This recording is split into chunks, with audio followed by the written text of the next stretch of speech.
إن الحمد لله نحمده ونستعينه ونستغفره ونعوذ بالله من شرور أنفسنا ومن سيئات أعمالنا من يهده الله فلا مضل له ومن يضلله فلا هادي له وأشهد أن لا إله إلا الله وأشهد أن محمدا عبده ورسوله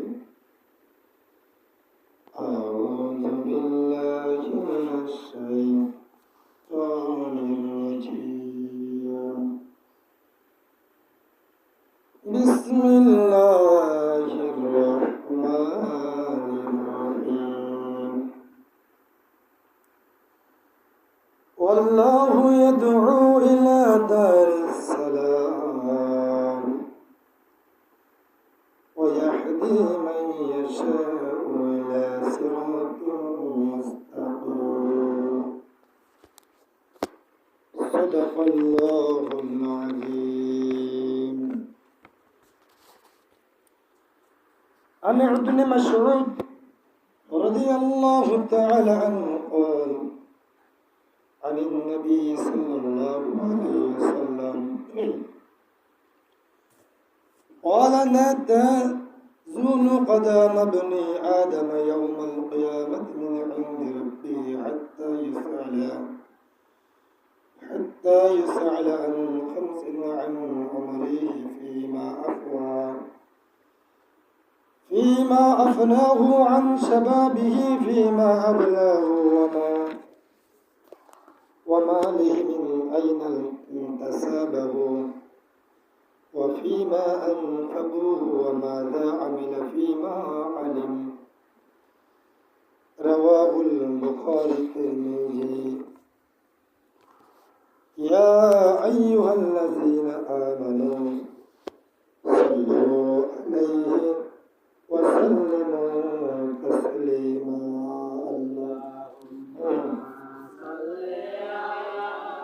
سيدنا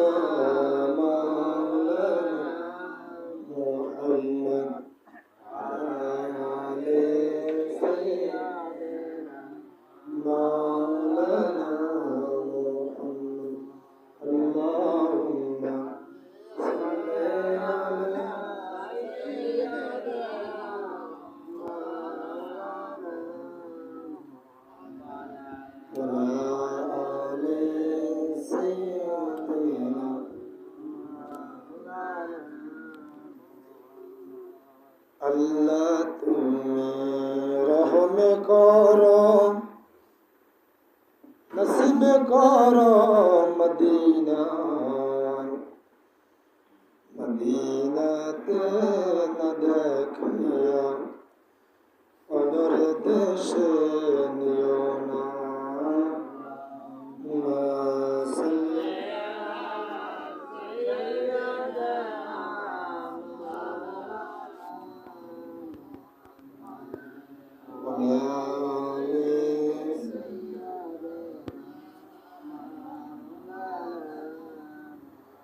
بلغ العلا بكماله كشف الدجى بجماله حسنت الزمين كصاله.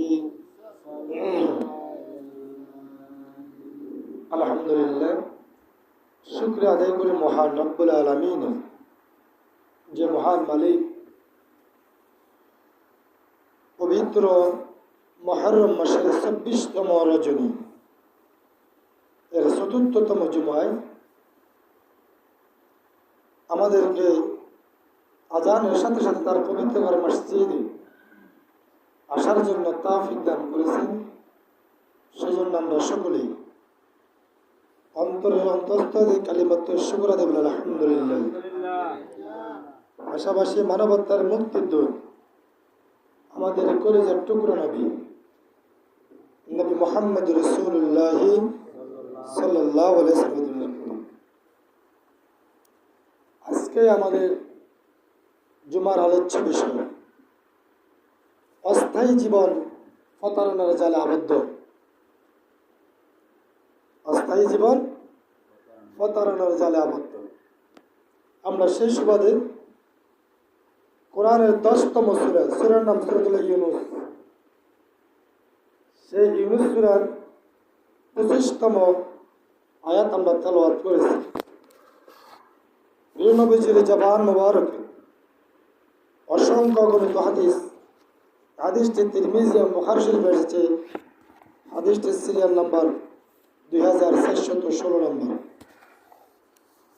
আমরা সংক্ষিপ্ত সময়ের ভিতরে কিছু জীবন পরিবর্তনের জন্য আমরা আমলের খেয়ালে কিছু জিনিস জানবো আজকে কোরআন থেকে, যে আমাদের অস্থায়ী জীবনের কারণে আমাদের পরবর্তীকালের জীবনের কি ক্ষতি হচ্ছে আমরা সেই সম্বন্ধে জানবো কোরআন থেকে। সুবহানাকা লা ইলমা লানা ইল্লা মা আল্লামতানা ইন্নাকা আনতাল আলিমুল হাকীম। আল্লাহ তাআলা বলেন, আল্লাহু ইয়াদউ ইলা দারিস সালাম ওয়া ইয়াহদি মান ইয়াশাউ ইলা সিরাতিন মুস্তাকিম। তোমরা এই অস্থায়ী জীবনের প্রতারণার জালে আবদ্ধ হচ্ছ, আর আল্লাহ তোমাদের শান্তির ভ্রমণের দিকে আহ্বান জানাচ্ছে। হেদায়েত তার ইখতিয়ারভুক্ত, যাকে চান তিনি তাকে সোজা পথ দেখান। তাহলে আল্লাহ তাআলা বলেন অস্থায়ী জীবনের একটি প্রতারণার জালে মানুষ আবদ্ধ হয়ে গেছে। ঠিক না বেঠিক? আমরা একটা অস্থায়ী জীবনে দুনিয়ায় আমরা যে 4টি জগৎ, মোট আমাদের জন্য 4টি জগৎ আমরা যেতে হবে। এর ভিতরে আমরা 3টি জগৎ চলতেছে আমাদের, আর একটি জগৎ আছে। একসময় আমরা রুহের জগতে ছিলাম, সকলে ওটা ছিলাম রুহের জগতে। তারপর আমরা এসেছি মায়ের গর্ভে, সে আরেক জগতে এসেছে। সেখান থেকে আমরা আসছি দুনিয়ার জগতে। সামনে আছে আমাদের জন্য কবরের একটি জগৎ। তাহলে মোট কয়টি জগৎ আছে? কয়টি? 4টি না? আছি কততম জগতে? 3 নম্বর জগতে আছে। আরেকটি জগৎ আমাদের সামনে আছে। আল্লাহ বলতেছেন এই যে আমাদের এই জীবনটা অস্থায়ী। যেমন রুহের জগতে ছিলাম, আমরা কত বছর ছিলাম সেটা আমরা জানি না। মায়ের গর্ভে আমরা জানি আমরা 9 থেকে 10 মাস আমরা সেখানে সেই জগতে ছিলাম। তারপর আমরা এই জগতে যখন আসছি, এই জগতে আমরা কেউ 1 সেকেন্ড থেকে 100, 200 যত বছর বাঁচব, সেই জীবনটা এখন এখানে ভোগ করতেছি। তারপর আমরা চলে যাব অনন্ত জীবনে, যেই জীবনের শুরু আছে কোনো শেষ নাই। যার শুরু আছে শেষ নাই, কিন্তু এই জীবনের একটা শুরু আছে, শেষও আছে। তাহলে অস্থায়ী জীবনের আমরা কি প্রতারণার মধ্যে আজকে আমরা পড়ে গেছি। অস্থায়ী জীবন আল্লাহ তাআলা আমাদের কেন পাঠালেন এই জীবনে, এই দুনিয়াতে? আল্লাহ তাআলা বলেন, ইন্নী জাইলুন ফিল আরদি খলিফা। আমি প্রত্যেক মানুষকে প্রতিনিধি হিসাবে পাঠাইছি পৃথিবীতে। কি হিসাবে? প্রতিনিধি। সবাই দায়িত্বশীল, সবাই প্রতিনিধিত্ব করবে পৃথিবীতে। অথবা কে বড় দায়িত্ব পালন করবে, কে ছোট দায়িত্ব, কিন্তু আমরা সকলেই প্রতিনিধি। আল্লাহ আমাদেরকে প্রতিনিধি হিসাবে পাঠাইছে। কি প্রতিনিধিত্ব করবে? আল্লাহ তাআলা বলেছেন আমার দিন প্রতিষ্ঠার জন্য তোমরা প্রতিনিধিত্ব করবে। কারণ আমাদেরকে পাঠাইছে কি জন্য, উদ্দেশ্য আল্লাহ তাআলা কোরআনে বলে দিয়েছেন, মা খালাকতুল জিন্নি ওয়াল ইনসা ইল্লা লিয়াবুদুল্লাহ। আমি জিন এবং মানুষকে পৃথিবীতে পাঠাইছি শুধুমাত্র কেবলমাত্র আমার ইবাদত করার জন্য। কিসের জন্য পাঠাইছি? ইবাদত করার জন্য। আমাদের মূল উদ্দেশ্য হলো ইবাদত। তারপরে এই ইবাদতের ভিতরে তারপরে বিভিন্ন কাজ। আমাদের কাজটাও কিন্তু আমরা যে চাকরি করতেছি, যে কাজ করি, যে কাজ করি, যদি আমরা আল্লাহর বিধান নবীর সুন্নাহ মোতাবেক কাজ করি, তাহলে আমাদের সেই কাজটাও ইবাদত। সেই কাজটাও কি? আমরা অনেকে মনে করি শুধু মনে নামাজ, রোজা, কোরআন শরীফ পড়া এগুলি মনে হয় ইবাদত, এর বাইরে মনে কোনো ইবাদত নেই, যেটা আমরা স্বাভাবিক বুঝি।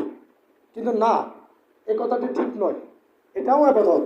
কিন্তু আমি যখন একজনের কাজ করব নবীর সুন্নাহ মোতাবেক, তার প্রাপ্য সময় তাকে আমি বুঝিয়ে দেব, সে আমার পাওনা বুঝিয়ে দেবে, আর আমি এখান থেকে কোনো প্রকার দুর্নীতিগ্রস্ত করব না, তাহলে আমার এই ইবাদত, এই যে কাজ করতেছি, ওই কাজটাও আমি যখন ফজর পড়ি তারপর কাজ করব, আবার আসি আল্লাহর হুকুম জোহর পড়ব, এই মধ্যবর্তী সময়টাও আমার ইবাদতের শামিল হয়ে যাবে। সুবহানাল্লাহ। তাহলে আমাদের কাজটাও ইবাদত। আমরা মুসলমান, আমাদের ফরসাব পায়খানা সেগুলোই আমাদের ইবাদত। সেগুলো কি? ইবাদত। কেন কি? আরে ফরসা পায়খানা বুঝি ইবাদত হয়? নবীর সুন্নাহ মানে যখন আপনি টয়লেটে ঢুকবেন, আবার নবীর সুন্নাহ মতো যখন বাইর হবেন, আপনার ওই টয়লেটের নিকৃষ্ট স্থানের ভিতরে ওইটাও আপনার ওই সময়টাও ইবাদতের ভিতরে শামিল হবে। সুবহানাল্লাহ। তাহলে আমরা এই আল্লাহ তাআলাকে পেয়ে সেই নবীর উম্মত হতে পেরে খুশি না বাজার? কই এখন খুশি? এখন তো খুশি মেসেজে খুশি, কারণে খুশি নবীরে পাই। আচ্ছা বলেন, এই যে মহরম মাস যেতেছে, মহরম মাসের গুরুত্ব কম না বেশি? আচ্ছা, এই মহরম মাসে দরকার ছিল আমাদের, আমরা মুসলমান হিসেবে আমার আপনার দরকার ছিল আমরা মহরমের মূল বিস্তারিত জুমার আলোচনা সব কিছু বলা যায় না, আপনাকে এখানে সংক্ষিপ্ত সময় থাকে, বিভিন্ন প্রেক্ষাপট নিয়ে কথা বলতে হয় জুমার আলোচনা বিষয়গুলি, তাহলে এটা শুনতে হলে আলাদা সময় লাগবে। কেউ কি বলছে যে হুজুর আমাদেরকে আপনি এই মহরমের গুরুত্বপূর্ণ আলোচনা শুনুন, অথবা আরও পার্শ্ববর্তী সমাজের দুই একজন ইমামানে আমরা একটা আয়োজন করবো, 10 কেজি বিরিয়ানি ফাঁকে আমরা সন্দরমূলে আমরা শুনবো, আর এখান থেকে রাস্তা করবো, সবাই গুরুত্বপূর্ণ নসিহত শুনবো? কোনো মুসলমান বলছে? মুসলমান কি ইচ্ছে? তাহলে এটাও যদি মুসলমান দাবি করে, তাহলে এই মুসলমান জাতির লজ্জা ছাড়ার কিছু আছে নাকি? এতে মুসলমানও বা কিসে? এদেরকেও যদি মুসলমান বলা হয়, তাহলে মুসলমানটা কি বলবে?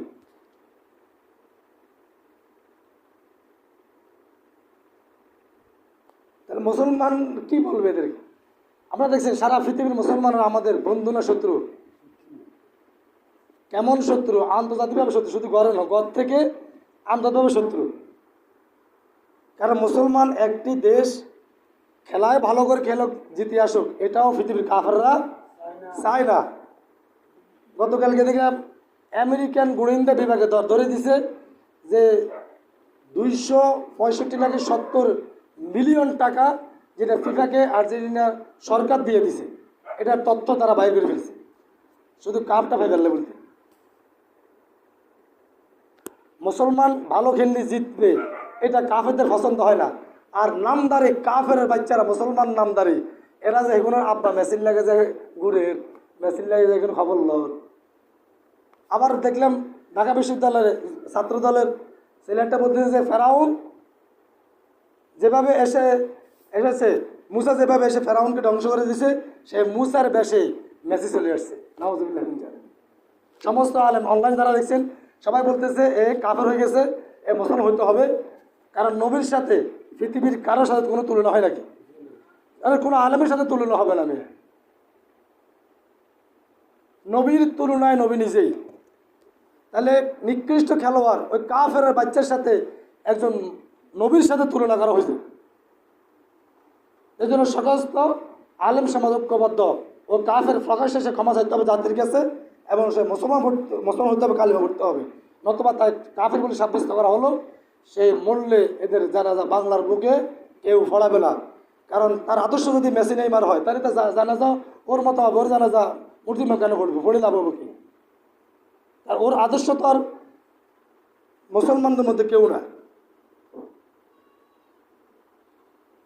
মুসলমানদের করুণ অবস্থার মতো যখন মিশরে যখন বললো, মোস্তফা যুগে বললো হাসবুনাল্লাহ, আমার আল্লাহ আমাদের জন্য যথেষ্ট, ওই করুণ মুহূর্ত তারা তাদের রবকে ভুলে যায় নাই। তাহলে আমরা যদি সেলিব্রিটি হয়, হাসবুনাল্লাহ নি'মাল ওয়াকিল নি'মাল মাওলা ওয়া নি'মান নাসির, আমার জন্য আমার আল্লাহ যথেষ্ট, এ কথা যে বলতে পারে, তার সাথে দামি পৃথিবীতে আর কেউ আছে? তার সাথে দামি তার কেউ নাই। সেই তো দামি যে আমার এর কষ্টের মাঝেও আমার আল্লাহর প্রতি সে আস্থা রাখে, বিশ্বাস রাখে। এর সাথে আর দামি পৃথিবীতে কে আছে? আমরা অস্থায়ী জীবনকে নষ্ট করে দিচ্ছি এই কাফেরদের বেড়া জালে পড়ে। তারা তাদের মিলিয়ন মিলিয়ন টাকা দিচ্ছে মুসলমানদেরকে মারার জন্য। কেন মিশরের কোচ কেন ফিলিস্তিনি পতাকা উড়াইলো মাঠে? সেজন্য ওই দলকে হারিয়ে দেওয়া হয়েছে। তারা প্ল্যান করে দিয়েছে এরা যেন না জিততে পারে, না জিতলে আবার এরা ফিলিস্তিনি পতাকা আবার উড়াইবে। তখন এই পুরো আর্জেন্টিনারা ইসরায়েলি পতাকা উড়াইছে ওই খেলার মাঠে, সবাই দেখতেছে। তাহলে যারা ওদের ভক্ত এরাও ইসরায়েলের দোসর, এরাও ইহুদি খ্রিস্টানের দালাল। এই ছাড়া আর কি, যারা আবু জেহেল উতবা সাইবার রক্তের উত্তরসূরি এরা।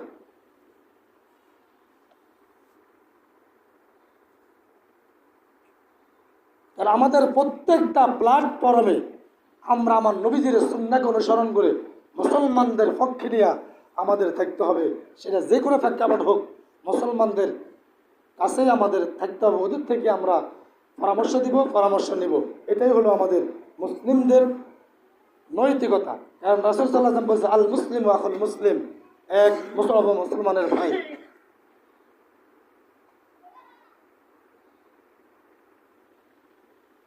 এক এক ইরানকে পৃথিবীর এক মাথা ছাড়া দেওয়া শক্তিশালী এক ইরান রাষ্ট্রকে মানতে হইতেছে না পৃথিবীর 650 কোটি কাফের, তারা পাগল হয়ে গেছে। এক আয়াতুল্লাহ খামিনের জানাজা যখন পৃথিবী থেকে প্রায় 3.5 কোটি লোক তখন একসাথে হয়ে গেছিল, 4 তারিখ থেকে 8 তারিখ পর্যন্ত। গত 9 তারিখে আবার তিনাকে ইরাকে নেওয়া হয়েছে তার লাশকে। ইরাকে হজরত কারবালার ময়দানে হজরত হুসাইন রাদিয়াল্লাহু সেই কবরস্থানে সেখানে আবার যখন জানাজা হয়েছে, তখন ওখানে জানাজা চলে, এখানে কাফেররা সেই আমেরিকা আবার ইরান ওখানে হামলা করে। লাশ যেখানে মানুষের কান্নার রোল পড়ে যাচ্ছে, সেখানে তাদের অস্ত্র পড়তেছে। আর যারা মারতেছে তাদের পক্ষই আমাদের মুসলমানরা পতাকা উড়ে।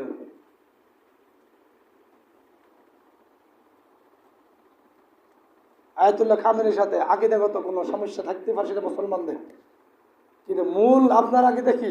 আয়াতুল্লাহ খামেনি পৃথিবীর মুসলমানদের পক্ষে নিয়ে তিনি এই বিদ্রোহকে তিনি শাহাদাত বরণ করছিলেন। আমরা আকীদা বইতে কী করছি, কার কী করছি, অসভা কেন্দ্র রাখতে পারেন। আমি ফজর নামাজ আমরা খবর না, 3টা ভাজুড়ি খেলা যেতে বইটায় ইহুদিগুলো। এ যদি কার মুসলমান হয় আকীদা ভালো, তো এদের আকীদা লাভ হবো কি? এখনো সারা পৃথিবীর যার সে কোরআন মানার কারণে, আল্লাহর বিধান বাস্তবায়ন করার কারণে আয়াতুল্লাহ খামেনি ছিলেন, মোস্তফা খামেনি তার বাবার জানাজা আসতে পারে নাই। যেখানে পৃথিবীর 100টির উপরে রাষ্ট্রের লোক যা জানাজা পড়ছে, আর তার সন্তান আসতে পারে নাই তার নিরাপত্তার কারণে। শুধুমাত্র সেই আল্লাহর দ্বীনের কথা কেন বলছে, জন্য সেই নিরাপত্তাহীনতার কারণে ভুগতেছে। কোথায় আছে আল্লাহ ভালো জানে। তাহলে কত সংকটময় জীবন তার অতিবাহিত করতেছে। আর আমরাও মুসলমান দাবি করি, সে মুসলমান দাবি করার পর তার জীবনটা সংকটময় হয়ে যায়। আর আমরা মুসলমান দাবি করে আমরা পতাকা উড়ে গেছি। তা আমাদের মতো মুসলমান এই সারা পৃথিবীর 800 কোটি হলেও কোনো কাম হবে কি? দিনের দিন প্রতিষ্ঠার জন্য এক জায়গা পরিমাণ কাজ হবে? কোনো কাজ হবে না। আমরা হতে হবে সেই ওমরের উত্তরসূরি। আমাদের বাংলাদেশ সেনাবাহিনীর 4টি ব্যাটালিয়নের নাম রাখা হয়েছে আমাদের 4 জন খলিফার নামে। গত সপ্তাহের খবর। হযরত আবু বকর ব্যাটালিয়ন, হযরত উমর ব্যাটালিয়ন, হযরত ওসমান ব্যাটালিয়ন, হযরত আলী ব্যাটালিয়ন। 4টি ব্যাটালিয়নের নাম 4 জন খলিফার নামে রাখা হয়েছে। জিনিসটা ভালো না খারাপ? এখন আমাদের বন্ধু রাষ্ট্র ইন্ডিয়া বলতেছে বাংলাদেশ সেনাবাহিনী থেকে তারা আর বাংলাদেশের উপর ব্যবসা বাণিজ্য করবে না, বাংলাদেশ এখন মৌলবাদী হয়ে গেছে। আর আমরা বন্ধু, আমরা যে কত নিকৃষ্ট মানের লোক এখন এদের বোঝা যায়। ওরে খলিফার নাম দিছে দিয়ে এনে কিছু লই গেছে নাকি? দিল কেন? তাদের সহ্য হয় না যে আমার জীবনটা আমি কিভাবে অতিবাহিত করব, আমার ফ্যামিলি দিয়ে আমি কীভাবে চলবো, সেটা তো আমার ব্যক্তি দেখতে হয়। সেখান থেকে আপনার মাথা খাওয়ানোর কোনো দরকার না, আছে নাকি? আমাদের দেশের ব্যাটের নাম কি রাখবো যে আমি ঠিক করে নেবে, হেরা ঠিক করে দিবে, হেরা এখনো পর্যন্ত কষ্ট কথা বলে না, পররাষ্ট্রনীতি আস্তে আস্তে বন্ধ করে দিচ্ছে আমাদের সাথে। এমন তো অনেক কিছু বন্ধ, যেগুলো খোলা আছে সেগুলো বন্ধ করে দিচ্ছে। কেন এদের নাম দিল? এখন বলেন আবু বকর উমর যেতের নাম শোনার পরেও যদি এইভাবে কাঁপে, যদি এখন উমর যেতে থাকতো তাহলে কি অবস্থা হয়ে যেতেন?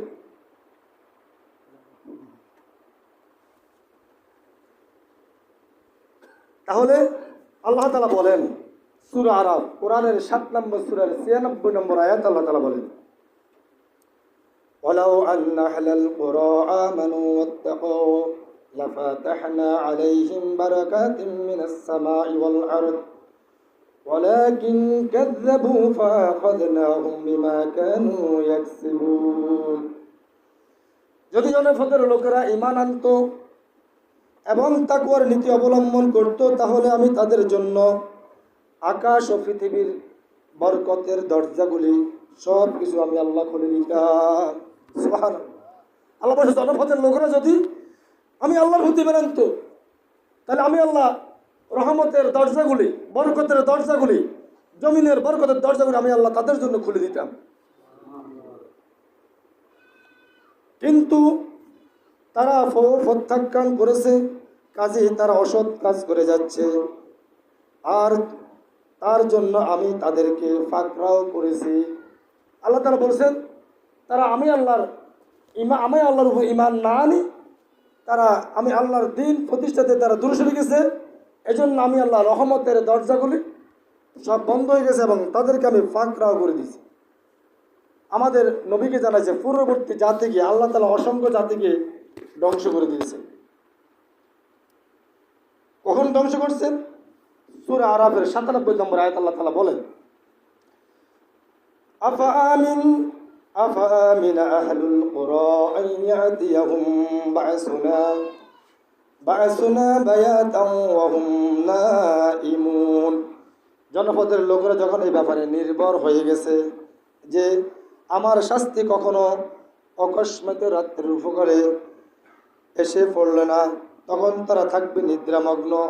আল্লাহকে জনগণের মনে হয়, জনপদের লোকেরা মনে করছে আল্লাহ তাদের কোনো শাস্তি দিবে না, তাদের কোনো গজব আসবে না, তারা এটা মনে করছে। তখন আমি আল্লাহ তাদেরকে গজব দিয়ে দিলাম যখন তারা নিদ্রামগ্ন ছিল। শেষ রাতে আমি আল্লাহ তাদেরকে গজব দিয়ে ধ্বংস করে দিয়েছি। কি দিয়ে? গজব দিয়ে আল্লাহ তারা ধ্বংস করে দিয়েছেন। প্লাবিত হয়ে গেছে তো নূহ আলাইহিস সালামের কওমের লোকেরা। নূহ আলাইহিস সালাম দাওয়াত দিয়েছেন ওই জাতিকে 950 বছর। কত বছর? 950 বছর একটা লোক দাওয়াত দেওয়া। জনপদের লোক মাত্র 40, আরেকটি ব্যাখ্যা পাওয়া যায় 80 জন। ধরেন আপনি 80 ধরলাম আমরা সর্বোচ্চটা। 950 বছর দাওয়াত দেওয়ার পর একজন নবী মাত্র 80 জন লোক ইসলাম গ্রহণ করছে। বলেন জাতির লোক ভালো না খারাপ? আল্লাহ তাআলা সেই জাতির লোকের নিদ্রা অবস্থায় শেষ রাতে যখন ঘুমন্ত অবস্থা আল্লাহ তাআলা তাদেরকে প্রাণী নামক গজব দিয়ে তাদেরকে ধ্বংস করে দিয়েছে। আমরাও যদি সে আল্লাহর বিধান থেকে সরে যাই, আমাদের উপরে গজব আসার সম্ভাবনা আছে না নাই?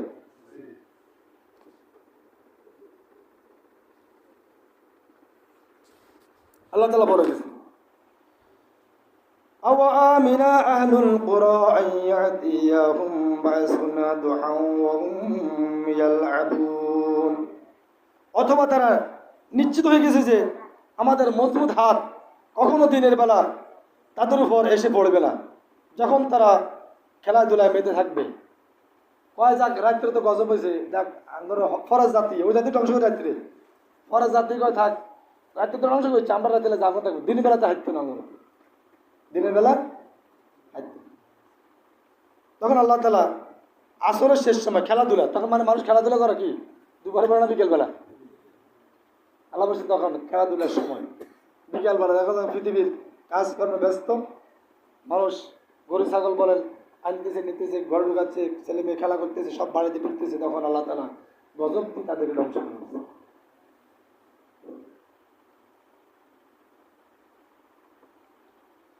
আল্লাহ ধ্বংস করতে বেশি সময় লাগেনি, শুধু কুম ফায়াকুম হয়ে যায়, ধ্বংস শেষ, জাগাত শেষ। কিন্তু আল্লাহ তাআলা ছাড়ে দিচ্ছেন। শুধুমাত্র আল্লাহ তাআলা রহমান নাম রসুলে, রাহিম নাম রসুলে, বরকতময় নাম রসুলে আল্লাহ তাআলা মাফ করে দিচ্ছেন। নতবা আমি আপনি আমাদের কাজ কর্মে, আমাদের চলায় ফেরা, আমাদের আচার আচরণে আমরা 1 সেকেন্ড বাঁচে থাকার কোনো অধিকার রাখি না। ঠিক না বেটি? 1টা সেকেন্ড বাঁচে থাকার কোনো অধিকার আমাদের নাই। শুধুমাত্র আল্লাহ তাআলার রহমতের উসিলায় নবীর দোয়া ঘটে গেছে, সে দোয়ার বরকতের ফয়সালা আমরা এখনো বাঁচিয়ে আছি। আর নতবা বেঁচে থাকার কোনো অধিকার আমাদের নাই, আমরা বেঁচে থাকার অধিকারটা হারিয়ে ফেলছি।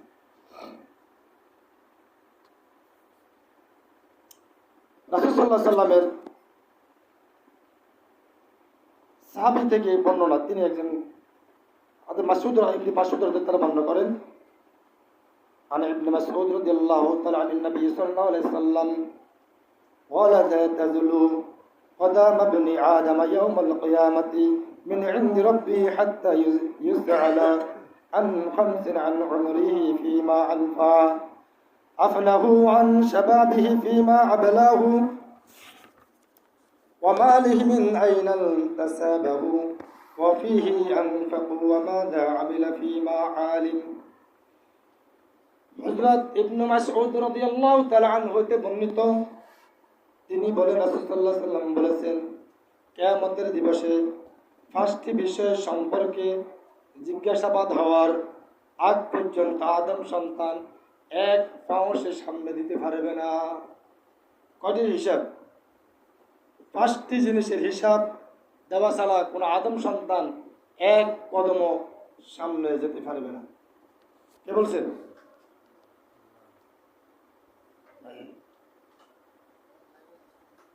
রাসূল সাল্লাল্লাহু আলাইহি ওয়াসাল্লাম। কে বলেছেন? বর্ণিত হচ্ছে ইবনে মাসউদ রাদিয়াল্লাহু আনহু থেকে। খেয়াল করে শুনতে হবে। খেয়ালে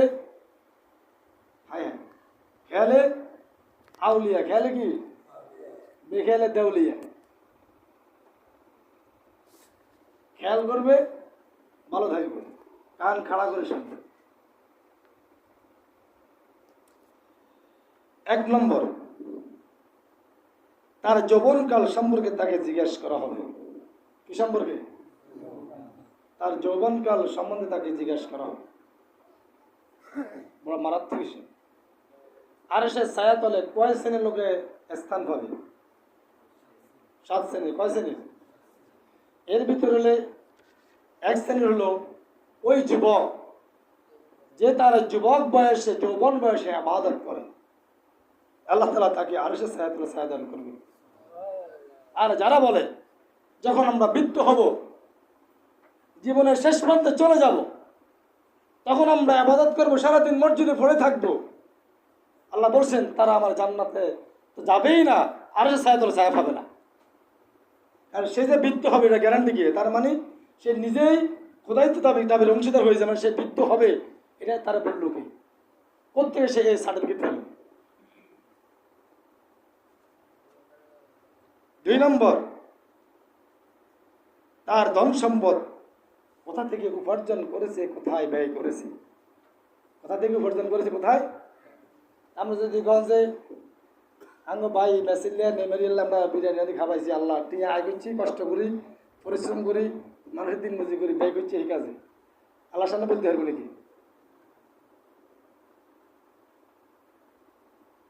আয়টা করলে কি ভাই, ব্যয়টা করলে কোথায়? তাহলে তা আয় ব্যয় সামনে 1 কদম, নবীজি বলছেন 1 কদম কোন আদম সন্তান যেতে পারবে না। আমরা কার সন্তান? তাহলে আমাদেরকে বলছে, কাদেরকে বলছে? আমারে বলছে, আপনাকে বলছে। তাহলে আমার আপনার টাকা যাচ্ছে কোথায়? আমার আপনার টাকা অপচয় হচ্ছে কোথায়? আজকে পুরা চট্টগ্রাম জেলা আজকে ফানের নিচে।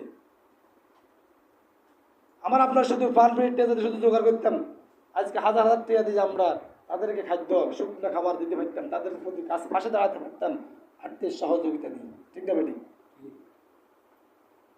আমি কিছুক্ষণ আগে লাইভে দেখছি, আমির জামাত বাংলাদেশ সরকারের বিরোধী দলীয় নেতা একদুরা ফানের ভিতরে এখনো তিনি মানুষের মাঝে মাঝে যাচ্ছেন। হযরত ওমর রাদিয়াল্লাহু কথা মনে পড়ে, তিনাকে যখন দেখি, ওমরকে দেখি নাই, তার উত্তরসূরিদেরকে দেখি, 2 জন তার 2 বাহু চেপে দেখতেছে, তিনার হার্টের রোগী, হার্ট তো কিছু জায়গায় ওভার হার্ট সাথে করানো হয়েছে, যে লোক সবসময় গরমের ভিতরে থাকার কথা, এসিতে থাকার কথা, সে লোক আজকে এক মাজা পানির ভিতরে তিনি হাঁটতেছেন, মানুষের খোঁজ খবর নিচ্ছেন, মানুষের মাঝে তিনি দাঁড়াচ্ছেন। এই মানবতার ফেরিয়ালার জন্য আমরা দোয়া করি আল্লাহ তাআলা যেন তাকে নেক হায়াত দান করেন এবং তার হাতে যেন আল্লাহ তাআলা এই দেশের দায়িত্বটা উঠিয়ে দিয়ে দেশকে যেন নিরাপদ একটি শান্তি শৃঙ্খলা মানবতার যেন সেবা করে আল্লাহ তাআলা যেন সুযোগ দান করেন। আরও যারা সহযোগী আছে তারা দেখবে সকলেই কীভাবে তিনি এর আগেও তিনি, এখন না যে তিনি এখন যে গেছেন তা নয়, তিনি এর আগেও বিভিন্ন, তিনি সরকার গঠন করার আগেও, বিরোধী নেতা হওয়ার আগেও, তিনি এমপি হওয়ার আগেও মানুষের মাঝে তিনি যেতেন, তিনি সাতটায় মানুষের কাছে যেতেন এবং বলতেন যে আপনারা যে অনেকে বলছে আমরা 3 দিন ধরে কোনো খাবার পাই নাই, তিনি উপবাস করেছে আমি আপনাদের খাবার পৌঁছাইতে দেরি হয়ে গেছে, মেহরবানি করে আল্লাহর আদালতে আমাকে আসামি করবেন না, আমাকে মাফ করে দিয়েন। তখন আমাদের তোমারও তো একটু ঘটনা মনে পড়ছিলেন, তিনি যখন রাত্রিবেলা হাঁটতেছিলেন, দেখেন যে একটি কাফেলার ভিতরে একজন মা আগুন জ্বালাচ্ছে, তিনি দেখতেছেন বাচ্চারা কান্নাকাটি করতেছে, তিনি বলছেন মা আপনি রান্না তাড়াতাড়ি করেন না কেন, দিনের বেলা কেন করেন না, আজকে রাতের গভীর রাত্রে হয়ে যায়, বাচ্চারা কান্নাকাটি করবে কেন, তাদের খাওয়া দেন নাই। বলছে বাবা আমার তো খাওয়া কিচ্ছু নাই, আমি মুসলিম জাহানের ভিতরে ঢুকিয়েছি, শুনছি নাকি মুসলিম জাহানের ভিতরে ঢুকলে তার শিক্ষা চিকিৎসার বাসস্থানের দায়িত্ব নেওয়া হয়, কিন্তু আমি তো ঢুকি পড়ছি, আমার সন্তানগুলি 3 দিন হুবাস, আমি তাদের খাওয়া দিতে পারতেছি না, খাওয়া নাই তাদের, এই জন্য তারা ঘুমাচ্ছে না, এত ক্ষুধা লাগছে তারা ঘুমাচ্ছে না, আমি ফাতর গরম করতে তাদেরকে বলতেছি বাবা হোক, হইলে তোমাদেরকে খাওয়া দেব, কিন্তু খাওয়া তো কেমন পর্যন্ত হবে না। মোরাদ নিজেই দৌড় মারলেন, যাই খাদ্য ভান্ডার করলেন, নিজেই কিছু আটা কিছু সবজি তরকারি নিলেন, খাদেন, বললেন আমিরুল মুমিনিন আপনি আমার মাথায় দেন, বুঝে না যে দৃশ্য দেখে এসছি, আমি তোমার মাথায় দেব না, আমার বোঝা আমাকে টানতে দাও। সে আমিরুল মুমিনিন অর্ধ পৃথিবীর বাদশা, তিনি যখন নিয়ে গেলেন, যা বললেন মা আপনি এখান থেকে এই আটাগুলিকে আপনি রুটি বানানোর জন্য তৈরি করেন। অর্ধ পৃথিবীর বাদশা তিনি রুটি বেলে দিচ্ছেন, মা ওই রুটি থেকে উল্টা দিচ্ছে, তিনি রুটি তৈরি করতেছে এবং ওই তরকারি কাজে হযরত ওমর সহযোগিতা করলেন। তারপর যখন বললেন যে বাবা তুমি কে, তুমি এই যুবক, এই মুসলিম জাহানের খলিফা যদি ওমরকে না দিয়ে তোমাকেই দেওয়া হতো, তোমার হাতে এই দেশ নিরাপদ থাকতো, কেন তোমাকে দিল না? তারা জাতির মানুষরা, তারা তাদের দৈনিক তাদের ভাতৃত্ব আসল নেতাকে তারা চিনতে পারে নাই। ওই মানুষগুলি নিকৃষ্ট মানুষগুলি 200 টাকা 500 টাকার বিনিময়ে তারা বিক্রি হয়ে যায়, তারা নেতাকে হত্যাকাণ্ড করে, তারা জাতির লোকের সাথে বেঈমানি করে, তোমাকে না দিয়ে কেন তারা ওকে দিল কেন? এখানে কিসের ইনসাফ রইল? কোথায় মানবতা? বলছেন মা আমিরুল মুমিনিনের সাথে আমার ভালো সম্পর্ক, তিনি আর পরিস্থিতি গোপন করলেন, আপনি আগামীকালকে যাবেন আমিরুল মুমিনিনের কাছে, আপনি আপনার জন্য সুপারিশ করবেন, আপনার কাছে ভালোভাবে দেওয়া হয়। পরের দিনে মহিলা তার বাচ্চাদেরকে নিয়ে গেলেন, দেখছেন যে আমিরুল মুমিনিনের চেহারা এসে গত রাত্রে যে যুবক তিনি সেখানে বসা, ওই মহিলা ভয়ে ফালাচ্ছেন, বলছিল যে মা আপনি চলে আসেন, ওনাকে নিয়ে আসেন। আনা হলো, বলছেন গত রাত্রে ব্যবহারের জন্য আমি আপনার সাথে লজ্জিত, আমি দুঃখিত, আমি তো আপনাকে চিনতে পারি না। বলছে মা আমি উপযুক্ত সময় আপনার কাছে খাওয়া পৌঁছাতে পারি নাই, এই জন্য আমিরুল মুমিনিন আমি ওমরকে আপনি আল্লাহর আদালতে বিচারের কাঠগড়ায় দাঁড়াইয়েন না, কারণ এই অর্ধ পৃথিবীর জাহানের ভিতরে যদি একটা কুকুর যদি না খায় মারা যায়, আমাকে আল্লাহ তাআলা হাসরের ময়দানে জিজ্ঞেস করা হবে, ওমর তোমার এই জাহানের ভিতরে একটা কুকুর না খাই মারা গেছে, তুমি আজকে তার হিসাব দাও, আমি আল্লাহর সাথে কবির দিই, তারপরে তুমি সামনে যাও, আমি ওমর যেতে পারবো না, মা মেহেরবানি করে আপনি আমাকে মাফ করে দিন। আজকে সেই পৃথিবীর কোথায় রয়েছে সেই ওমরের উত্তরসূরিরা? আজকে জনপদের লোক, নদী ভাঙনে হাজার হাজার মানুষ পড়ে যাচ্ছে, কারো কোনো পদক্ষেপ নাই। পদক্ষেপ শুধু ব্যাংক ডাকাতি, ব্যাংক দখল, আত্মসাৎ করে বাংলাদেশের কোটি কোটি মিলিয়ন টাকা তারা বাইরে পাচার করবে, গাড়ি ভাড়া করে তারা খাইবে, তাদের পরিবারগুলি বাঁচবে, তাদের ছেলে আমেরিকা বিশ্ববিদ্যালয়ে লেখাপড়া করবে, ফ্রান্স বিশ্ববিদ্যালয়ে লেখাপড়া করবে, আর ওই জাতের নিম্ন শ্রেণীর লোকেরা তাদের জন্য জীবন দিবে। তারা ওদেরকে 500 টাকা 1000 টাকা দিই, তাদেরকে কিনে দিই, গাঁজা মদ ইয়াবা ট্যাবলেট খাওয়াই, ওই সমাজকে নষ্ট করে তারা তাদের ছেলে মেয়েকে তারা বিদেশে লেখাপড়া করে দিচ্ছে। ঠিক না বেটি? ওনার এমপির ছেলেকে আপনি বাংলাদেশে দেখছেন, তারা সব বিদেশ থেকে লেখাপড়া করে, তারা গাড়িতে থাকে। আপনার মতো আমার মতো 2 টাকা 5 টাকা দিই, আমারও 2 টাকা দিলে পাওয়া যায়, দিয়ে আমরা সামনে উঠে দিচ্ছি। মানবতা কাকে বলে? মানবতাকে আমরা শিক্ষা নিতে হবে, মানবতাওয়ালাদেরকে আমরা কাছে যেতে হবে, নতুবা পাবে না। তারপর আল্লাহ তা বলছেন, যতটুকু জ্ঞান তুমি অর্জন করেছিল সেই মোতাবেক তুমি কি আমল করেছো, তোমার জ্ঞান যা ছিল সেই জ্ঞান পরিমাণ তুমি কি আমল করছো, আজকে তুমি আমি আল্লাহর কাছে হিসাব দাও। তাহলে তোমার যৌবনকাল কিভাবে তুমি ব্যয় করছো? যৌবনকালের হিসাব গুরুত্বপূর্ণ একটি হিসাব। এই যৌবনকালের হিসাব দিয়ে জান্নাতে চলে যাবে, মৃত্যুকালে কোনো হিসাব হবে না। বলে এর মানে কি মৃত্যুকালে কি ঘরে টাঙ্গুড়ে থাকবে নাকি? না, এর মানে এটা নয়। কারণ যুবক বয়সের আবাদত আর বৃদ্ধ বয়সের আবাদত কখনো সমান নয়, কখনো সমান নয়।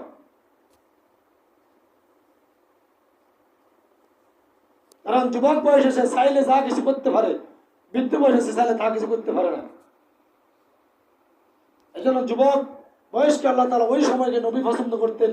আল্লাহ তাআলা পছন্দ করতেন ওই সময়টাকে ইবাদতে মাশগুল করো। ওই যুব সমাজ যদি আল্লাহর ইবাদতে মাশগুল হয়, তাহলে যুব সমাজের বিপ্লবে, এই জেনদের বিপ্লবে এই দেশে ইসলামী বিপ্লব ঘটবে ইনশাআল্লাহ। আর যুব সমাজ যদি ব্যর্থ হয়ে যায়, তাহলে এই বাংলাদেশ, এই মুসলিম জাহানের যে স্বপ্ন দেখতেছে, সে স্বপ্ন আরো 1000 বছর পিছিয়ে যাবে। তাহলে যুব সমাজ আমাদের মূল হাতিয়ার। আমরা সেই আজকে যে আমরা আমাদের যে অস্থায়ী জীবনের যে বেড়াজালে আমরা যে পড়ে গেছি, সেই বেড়াজাল থেকে বাইরে তো হলে আমাদেরকে একমাত্র কেবলমাত্র শুধুমাত্র আল্লাহ তাআলার বিধান ও নবী সাল্লাল্লাহু আলাইহি ওয়াসাল্লামের সুন্নাহ মোতাবেক ছাড়া এর বাহিরে আমরা চলার কোনো সুযোগ নেই, চলতে পারবো না।